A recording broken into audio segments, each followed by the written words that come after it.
¿Qué tal? ¿Qué tal? Bienvenidos, muy buenas tardes. Tengan un cordial saludo a este espacio que se llama La Caneca. Un abrazo para toda la gente que se conecta a esta hora a través de nuestro Facebook y también en nuestra página de YouTube. Hoy estamos, como siempre, para llevarles la información de La Caneca. Recuerde que debe suscribirse a nuestra página de YouTube y también seguirnos en nuestra cuenta de Facebook. Hoy, con bastante información, tenemos un invitado especial por el tema ayer de la renuncia del expresidente y doctor Álvaro Uribe Vélez. Vamos a analizar qué es lo que está pasando en ese caso jurídicamente hablando, y tenemos para hoy, para todos los televidentes, un especialista en el tema. Mucha noticia, así que arrancamos. Julián, bienvenido, ¿cómo le va? Buenas tardes. Buenas tardes, Gustavo, ¿cómo está? Sí, lo que usted dice es muy cierto. Hoy tenemos muchas noticias y por fin vamos a entender qué es lo que está pasando con la situación jurídica del expresidente Álvaro Uribe Vélez. A ver si despejamos este tema por fin y ya lo pasamos y lo botamos a la caneca. Sí, señor. Arranquemos con los titulares de la región y del orden del día en Colombia y en el mundo. Ordenan 5 días de arresto al alcalde de Girón, Carlos Román, por desacato a una tutela. ¿Cuándo fue eso? Eso es del día de hoy, ¿cierto?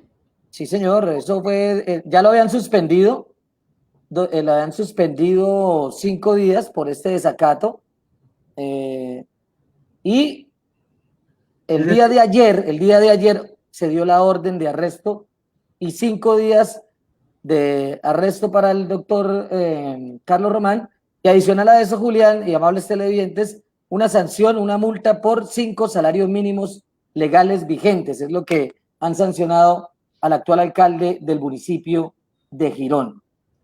ya tiene 5 días que le habían hecho la multa y ahora 5 días de arresto. Bueno, esta noticia. Correcto. Bueno, interesante. Bueno, Pablo Interesante. Catatumbo rinde indagatoria ante la JEP por el reclutamiento de menores. Y además hay otra masacre de 3 indígenas en Enricaute, Nariño. Esto es triste, Gustavo. Muy Lamentable, lamentable. Lamentable el tema porque hemos hablado prácticamente cada 4 días de una nueva masacre en el país. Es realmente absurdo la situación de orden público.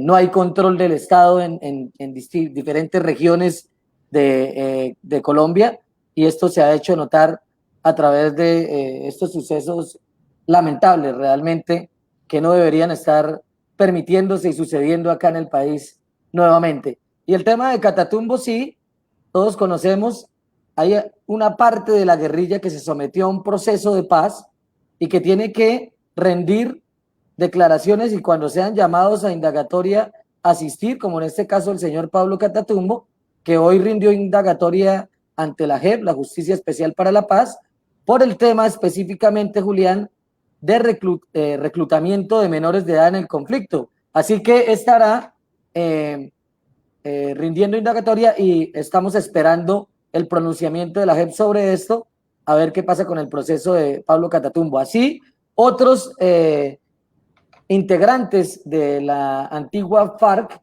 se irán llamando en debido proceso, cada uno según lo que se le esté juzgando, a esta Corte Especial para la Paz, Julián. Así que, bueno, aquí hablaban la vez pasada que investigan al doctor Uribe, pero que los de las FARC están en el Congreso. Mire, acá están llamando a rendir indagatoria la justicia encargada de estos temas, así que eso está muy bien también para buscar un poco de equilibrio en la justicia del país. A ver, señor. Vale, bueno, en relación a esto, lo de la masacre de los 3 indígenas, Gustavo, a mí me parece que es un estado, podemos hablar de un estado ausente, precisamente. Eh, Sí, pero hay muchas cosas que se tienen que tener presentes en este tema, porque hay muchos grupos al margen de la ley que están en distintas zonas del país, y lo que impera allí es la ley del que está armado, ¿sí? Pues, y no tenemos ni la policía ni el ejército en todas las zonas del país. Esto es lo que hace difícil el control de las distintas zonas.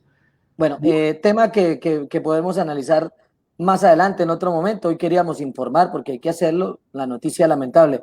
Julián, ya tenemos a nuestro invitado especial el día de hoy, acá en La Caneca. es el doctor, para que usted me lo presente de una vez, hoy miércoles 19 de agosto, el doctor René Toscano Pavón, abogado penalista de la Universidad Santo Tomás y especialista en Derecho Penal. Lo hemos invitado hoy al doctor René Toscano para que nos explique y nos aclare un poco la situación jurídica que se está viviendo en el caso del doctor Álvaro Uribe Vélez. Doctor René, bienvenido. ¿Cómo me le va? Muy buenas tardes. Hola Gustavo, muy buenas tardes. Me alegra saludarlo y a toda su audiencia un saludo muy especial en esta fría tarde. Fría tarde en la ciudad de Bucaramanga, sí señor. Bueno, doctor, arranquemos. Lo que sabíamos hasta hace unos días, específicamente el día de ayer, era que el doctor Álvaro Uribe tenía una medida de prevención por el proceso que se le está llevando de la Corte Suprema de Justicia. Ayer se conoció públicamente en los medios nacionales que el doctor Uribe renunció a su fuero como congresista de la República. ¿Esto qué implicaciones tiene en cuanto al caso jurídico, doctor René? Bueno, respecto a esa situación, pues, en primer lugar, pues sabemos que al doctor Álvaro Uribe lo está juzgando la Corte Suprema de Justicia precisamente por su investidura que tiene como senador de la República. ¿Cuál es la situación que se está manejando en la defensa del doctor Álvaro Uribe? Es el de la renuncia precisamente a esa investidura que tiene, con el fin de buscar que no sea la Corte Suprema de Justicia, sino la justicia ordinaria la que entre a mirar su caso, a analizarlo y a ser el ente que deba juzgarlo. Debe tenerse en cuenta, ojo, que lo que se está pretendiendo es que sea no el fiscal general de la nación, sino uno de los fiscales seccionales, uno de los fiscales que tiene la investidura y la competencia para poderlo juzgar, el que entre a tomar las determinaciones en ese caso. Ahí se está abriendo dos situaciones y hay ya obviamente dos frentes jurídicos en un análisis que se debe hacer y que obviamente podría llegar a un choque de trenes. En el primero está la cuerda de los que piensan que independientemente de la renuncia del doctor Álvaro Uribe, debe continuarse su juicio por la Corte Suprema de Justicia. Esto porque por la investidura que tenía en el momento en que arrancó esta investigación.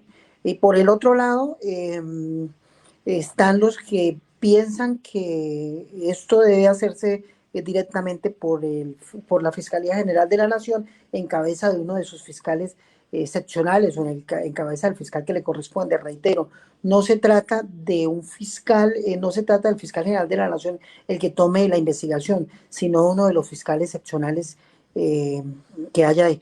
Yo tengo que advertirlo claramente que no soy uribista, sin embargo, sí me ha llamado la atención que haya una providencia para fundamentar esa medida de aseguramiento que se hizo en contra del señor Uribe Vélez y ese proyecto, esa fundamentación, pues extrañamente tuvo 1.500 hojas. La medida de aseguramiento es una medida de aseguramiento donde no tiene por qué entrarse a debatir pruebas, a analizarlos en su profundidad. Simplemente la ley trae los requisitos establecidos cuando una persona debe ser privado o no debe ser privado de su libertad con ocasión de una investigación. Yo consideraría que esa prudencia, advierto nuevamente, repito que no estoy en defensa del doctor Uribe, no soy uribista para nada, pero sí se me hace bastante extraño que haya una prudencia de 1.500 hojas para tratar de fundamentar una situación que había podido salir tranquilamente en 4 o 5 o máximo 10 folios, donde estuviera el acontecer fáctico y donde ahí mismo se pudiera hacer un desarrollo jurídico y un análisis del por qué motivo venía su medida de aseguramiento. Pero sí, la situación del doctor Álvaro Uribe está precisamente dada en una estrategia de defensa para evitar que sea la Corte Suprema de Justicia la que continúe con su investigación y, reitero, pase ante un fiscal ordinario de justicia ordinaria para que conozca su caso. Doctor René, quiero leerle este párrafo. Dice, Corte Suprema de Justicia, Sala de Casación Penal, fuero para congresistas. La Sala de Casación Penal de la Corte Suprema de Justicia, sin dubitación alguna, tiene competencia para juzgar a los congresistas de la República que hayan renunciado a su investidura. Perdón.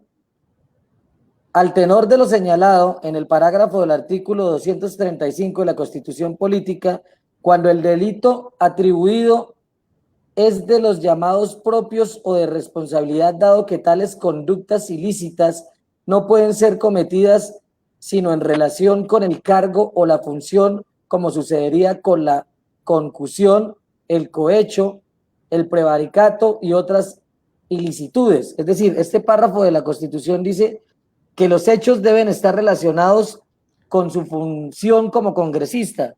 ¿Qué puede aclararnos sobre eso? Precisamente ahí es donde vienen las dos corrientes. La primera corriente es donde se manifiesta que eso se ocasionó precisamente en función de su investidura como senador. Y la segunda corriente, que es la que está manejando la defensa del doctor Álvaro Uribe, es precisamente manifestar que, que los hechos ocurridos fueron hechos con anterioridad a su condición como senador.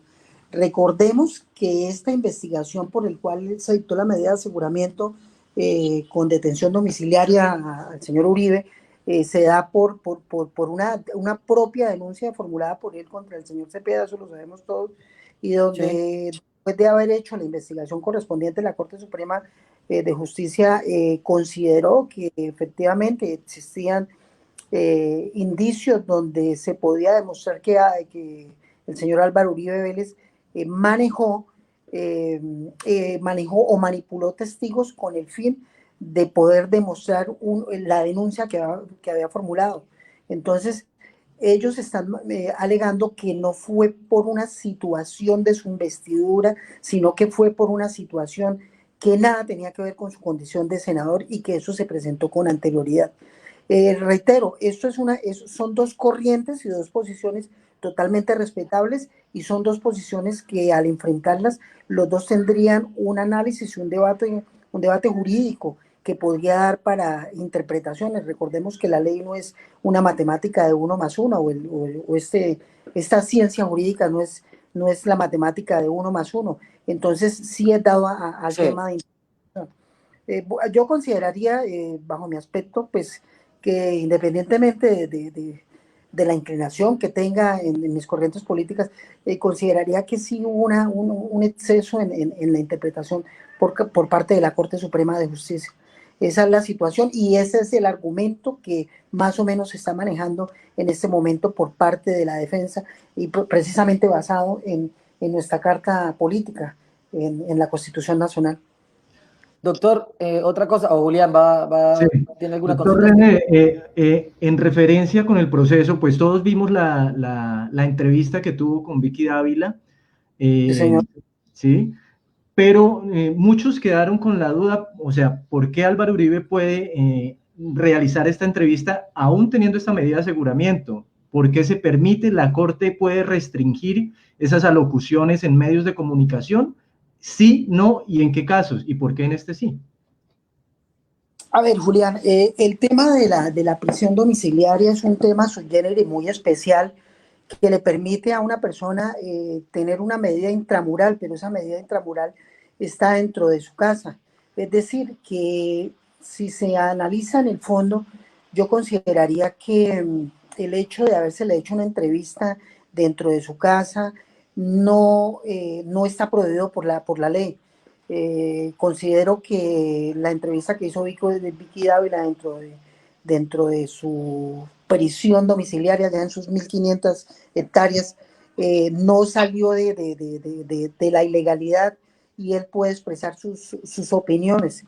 Otra cosa diferente es que estuviera dentro de una medida intramural, que sería pues un tema más fuerte, donde sí tendría que pedir permiso, obviamente para que entraran los periodistas y todas las circunstancias, pero consideraría que el hecho que él dé sus opiniones y que haya existido una entrevista a nivel nacional y que mucha gente la haya conocido y que haya sido por un periodista de una cadena noticiosa de de amplio espectro nacional, pues no quiere decir que él esté violando ninguna norma.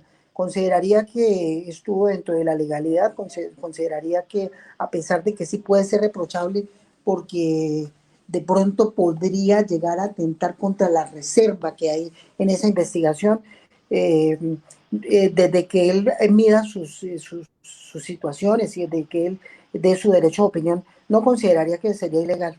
No está entorpeciendo para nada la labor de la Administración de Justicia, no está entorpeciendo para nada lo que está realizando en este momento la Corte Suprema de Justicia. Doctor René, para aclararle y contextualizar a la gente, entonces decimos, se mueven dos corrientes después del hecho de la renuncia del doctor Uribe al Senado de la República, que nos acabó de explicar anteriormente, pero para que quede claro, ¿quién toma esa decisión? Si continúa el proceso en la Corte o se pasa a la Fiscalía como un proceso ordinario. ¿Eso quién lo determina? ¿La misma Corte Suprema o quién lo hace? No, eso se va a suscitar un conflicto, ahí se va, era lo que yo les manifestaba en un comienzo, ahí se va a suscitar un conflicto y un choque de competencias. Esperemos a ver qué sucede ante esa situación, pero tiene que ser ir ante una corte constitucional, que tenemos, acuérdense que tenemos varias cortes acá, que es precisamente una de las situaciones que quiere manejar el uribismo, de unir todas las cortes, la Corte Suprema, la Corte Constitucional, para que sea una única corte la que tome las determinaciones. Entonces, en el momento en que se genere un choque de trenes, de que es la justicia ordinaria o la Corte Suprema de Justicia, sí hay otras instancias como la Corte Constitucional que pueden entrar a determinar bajo ese aspecto que usted mismo lo ha leído de nuestra Carta Magna, a quién le correspondería la determinación de tener que entrar a decidir sobre la suerte del doctor Álvaro Uribe Vélez. Muy bien. Doctor René, ¿cuánto puede durar este proceso para que tengamos un resultado, ya sea a favor o en contra del doctor Álvaro Uribe? Porque realmente esto se ha vuelto una novela de 1500 páginas. La novela de 1500 páginas, vuelvo y le repito, es una medida de aseguramiento en el cual la Corte Suprema de Justicia.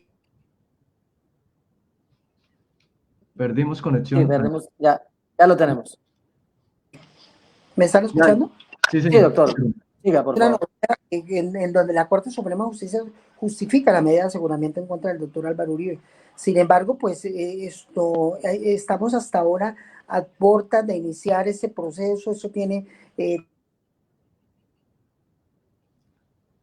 Tenemos dificultades de conexión. Tenemos dificultades, pero bueno, ahí está Julián, mientras retomamos la conexión con el doctor René Toscano. Entonces queda claro que al renunciar como congresista el doctor Álvaro Uribe, perdería su aforado de que lo investigue la Corte.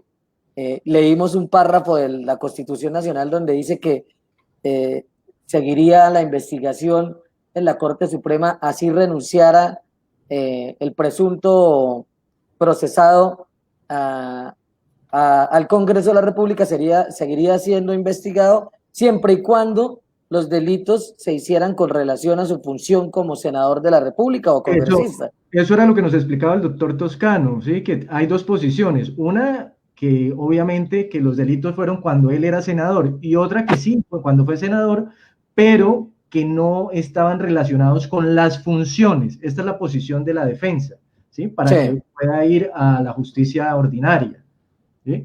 Entonces, de una u otra manera nos queda claro. Obviamente, Fabio Gómez, nuestro canequero número 1, o número 2. Número 1 de la ciudad de Bogotá. Eso. También tenía una pregunta, pero esperemos que el doctor pueda volver a conectarse y le hacemos la pregunta. Sí. En otras temáticas, mientras vuelve el doctor, si podemos conectarlo, sí, señor. Quería que habláramos sobre estábamos hablando de las noticias, lo que se está presentando en este fin de semana. ¿Se acuerda que habíamos dicho que la gente sigue saliendo, que sigue cometiendo actos sin sentido, obviamente en una situación de pandemia? Pues adicionalmente a eso, pues resulta que el fin de semana pasado, ¿sí? Durante el puente festivo, la Policía Metropolitana de Bucaramanga tuvo alrededor de 29.891 llamadas por hechos de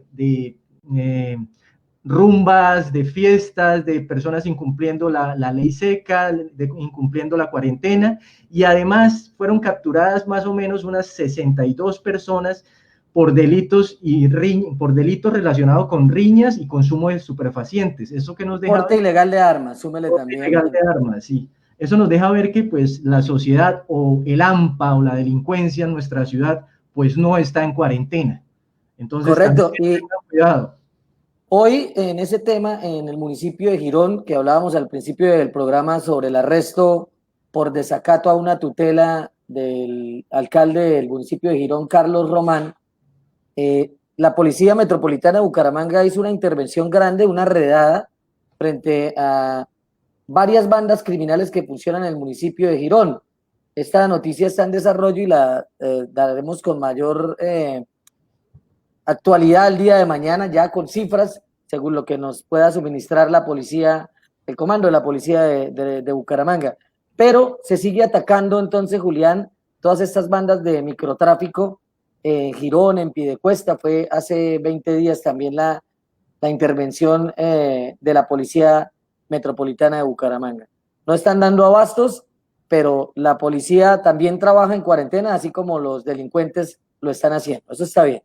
Bueno, ¿usted qué piensa de esta noticia sobre la reapertura de la ruta Bucaramanga-Bogotá? Hay personas que ya están solicitando pues poder viajar a la ciudad de Bogotá y viceversa. Hombre, lo decíamos ayer, ¿no? ¿Usted estaba de acuerdo? Sí. Yo sigo en desacuerdo. No, no sé qué tiene que hacer todavía. No ponga palabras en mi boca de esa manera. Yo lo que me refiero es que sí estoy de acuerdo en que se haga una reapertura de las rutas aéreas, pero no en este momento de la pandemia.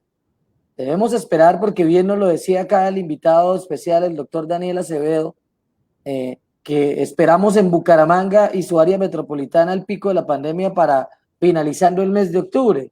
No es momento de que estemos solicitando una reapertura de vuelos, por lo menos en esta región del país.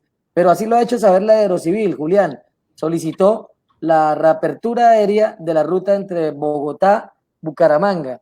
Con esta ya serían 3 rutas activas de Bucaramanga. No se ha dado todavía, pero recordemos que ya tenemos Bogotá-Cúcuta, Bogotá-Medellín, más exactamente al aeropuerto de Río Negro, donde ayer estuvo incluso el presidente Duque recibiendo y mirando todos los protocolos de bioseguridad.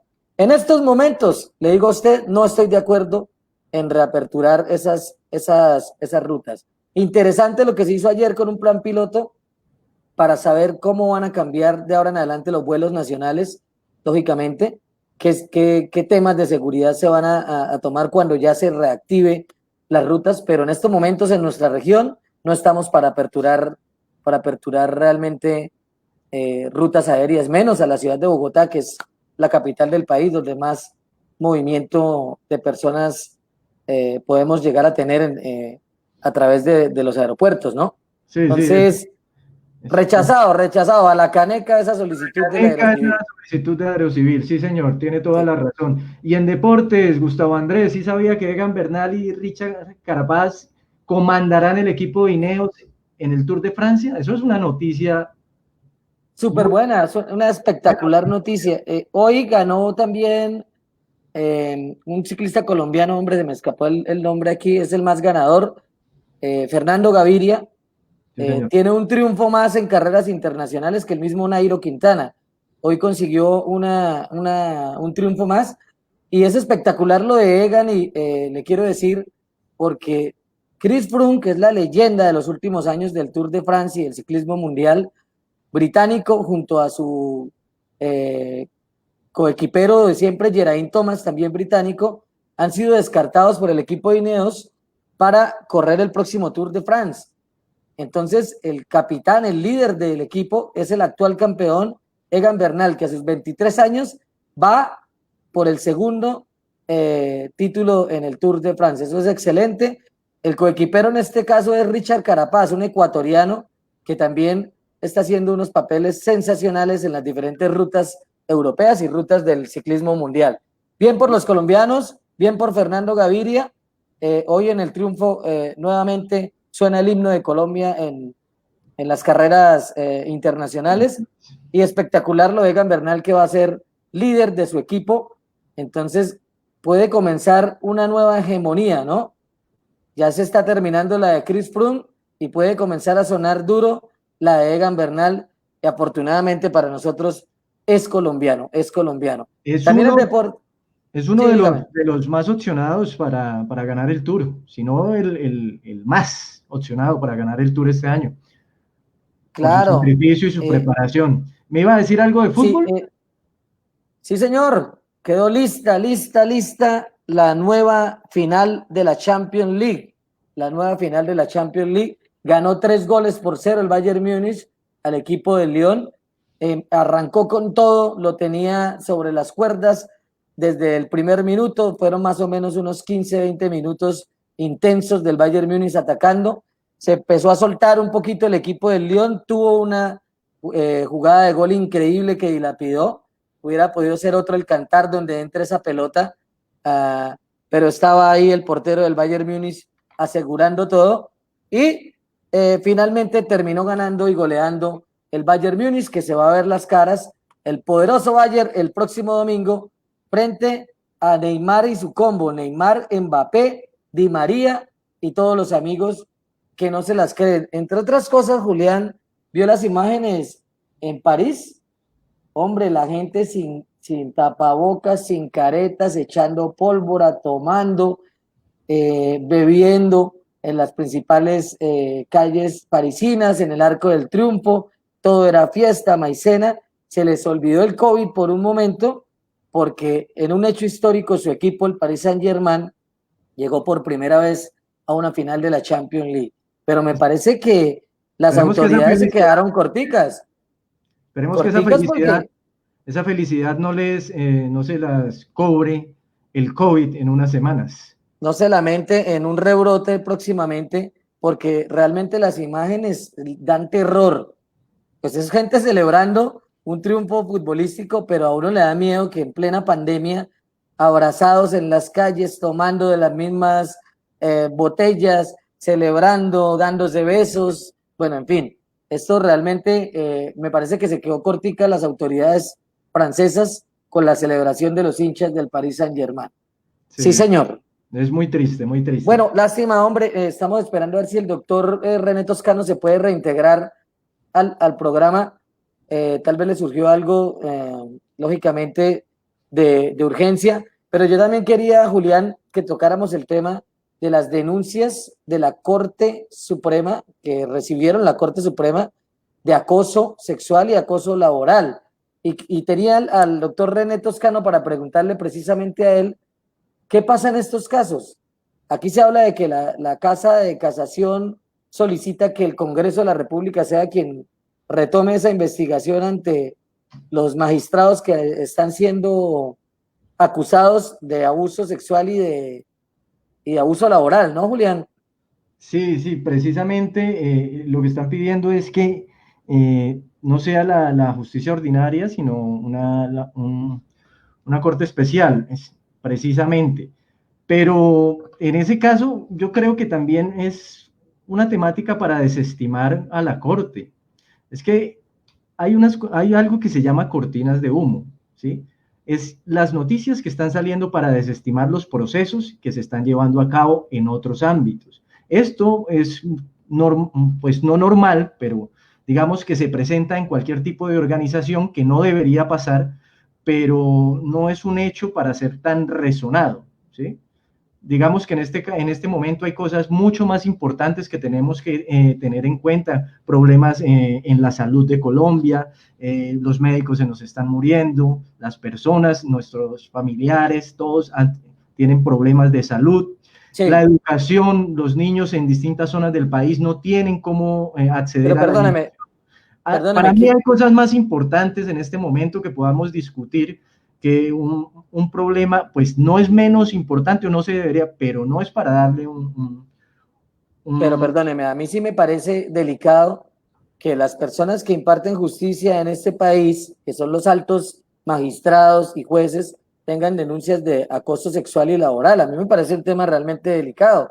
No me parece que sea una cortina de humo. Si al doctor Álvaro Uribe lo están investigando por hechos que de por sí se sustenta la corte y demás, pues aquí ningún ciudadano, lo decíamos en la caneca en episodios anteriores, ningún ciudadano por llamarse Álvaro Uribe, por ser magistrado, por ser juez, no, acá todos tienen que estar en el mismo rasero, Julián, y esta investigación tiene que tomarlo quien sea competente y debe ir hasta las últimas consecuencias para Sí, mirar de dónde surgieron estos abusos o por qué se están denunciando a estas personas. sí, Me sí. parece tenaz que las personas que imparten justicia estén en estos momentos siendo acusadas de un delito como es el acoso sexual.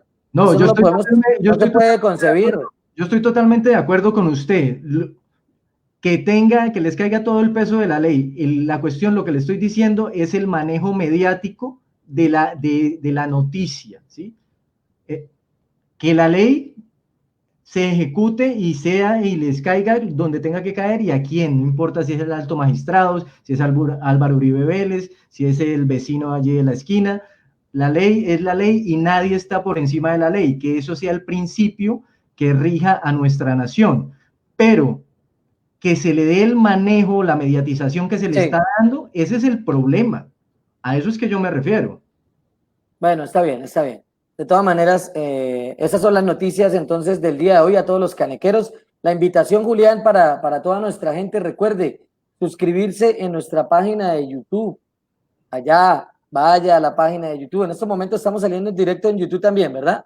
Sí, señor, estamos en YouTube directamente, tenemos también el fanpage y cuando entren a YouTube recuerden suscribirse y ver los videos que hemos hecho anteriormente. Hay entrevistas que tal vez no han salido al aire en vivo, Sí. las hemos hecho y ya están allí que pueden encontrar. Adicionalmente, pueden encontrar información diaria de actividades o eventos o noticias en nuestro fanpage de La Caneca. También les quería recordar, Sí.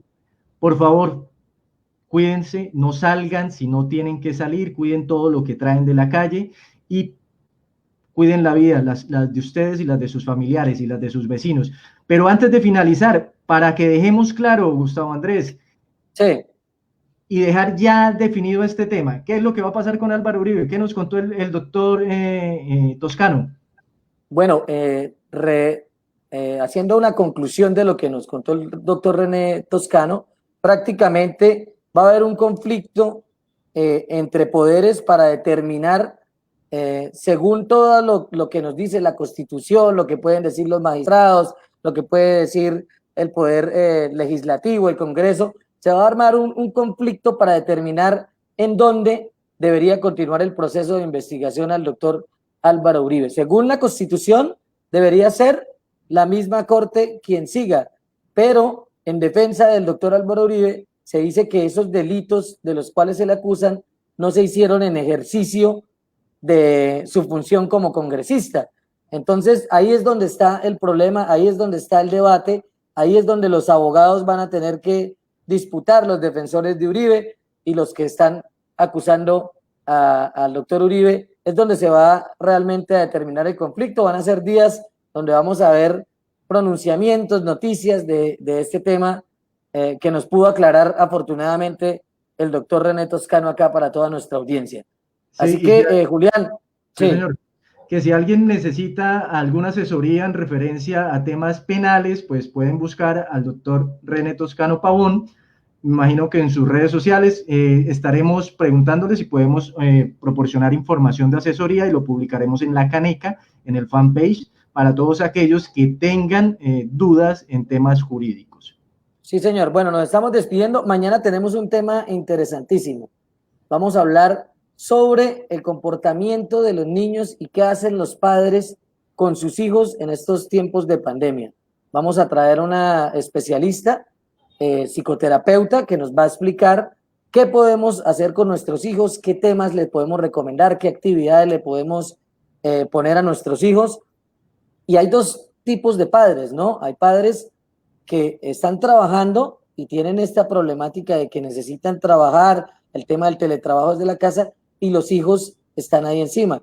Y hay otros que no están trabajando y por el contrario están siendo ausentes de acompañar a sus hijos en estos momentos donde los tienen cerca. Otra problemática que pude hablar ahí tras bambalinas con nuestra invitada especial de mañana. Así que los invitamos mañana, después de las 4 de la tarde, con otra emisión de La Caneca. A todos los canequeros, bendiciones. Nos vemos mañana entonces, Julián. Gracias. Vale, feliz tarde a todos. Chao, chao. Suscríbanse en YouTube, por favor.